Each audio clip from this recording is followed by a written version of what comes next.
xonandalar qo'shiq aytganda bo'g'inliga ahamiyat bermaydi va aynan D harfi, B harfi va N harfi ko'pchilikda bo'g'ilib qoladi.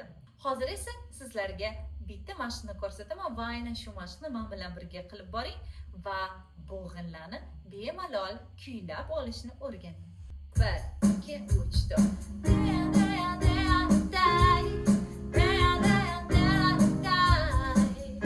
Harflarga kelsak, D, ya degan harflarda kuylab olamiz va D kuylaganda og'izning tepa qismida qattiq tanlangda turadi.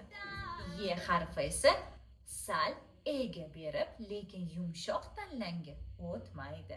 Shunda biz D harfini qattiq tanlangda ushlab boramiz va ya harfi esa deya yumshoq tanlang bilan aralashtirib aytishga harakat qilamiz.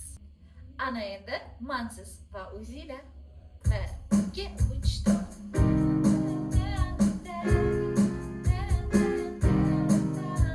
Shu mashqlarni qilib boring va biz bilan ovozingizni rivojlantiring.